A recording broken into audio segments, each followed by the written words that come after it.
শয়তান ভাঙ, দেখছো আমি কি এমনি এমনি শয়তান বলি? কাজ দেখার আমি যেন শয়তান বলি। দাঁড়া দাঁড়া কি দেখতেছো? হ্যাঁ দাঁড়া দাঁড়া কি দেখতেছো? মাইরা ধাক্কা মেরে বাড়ি থেকে বের করে দাও এখন। ধরো না,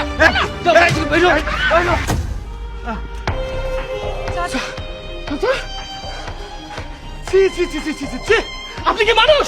হ্যাঁ, এভাবে নিজের বাবার গায়ে কেউ হাত তুলে? আপনি তো মানুষ না, আপনি একটা অমানুষ। তুমি কার লগে কথা কইতাছো? তুমি তো ঠিকই কইছো, ও তো মানুষ না, মানুষ হয়ে গেছে। চাচা, ওনার সাথে তো আমার কথা কইতে হইব। আপনার কি দরকার এই বাড়িটা? হ্যাঁ ঠিক আছে চাচা, আপনি তো সবকিছু আমার নামে লিখে দিচ্ছেন তাই না? আমি চাই ওনারা সবকিছু দিয়ে দিতে। কি কইতাছো তুমি? আমি তোমার এই বাড়ি লেখা দিছি, এই বাড়ি তো এখন তোমার। চাচা, এই বাড়ি একজন বাবার চাইতে মূল্যবান না।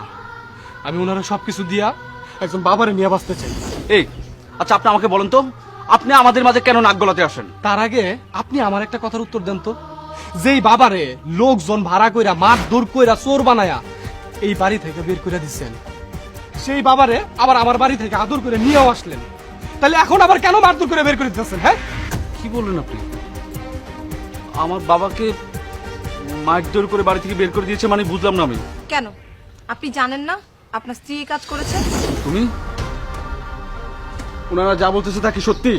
না মানে আসলে না মানে তার মানে তুমি আমার বাবাকে গহনা চুরির অপবাদ দিয়ে লোকজন ভাড়া করে মেরে বাড়ি থেকে বের করে দিয়েছো? আকাশ, তোমার এত বড় সাহস!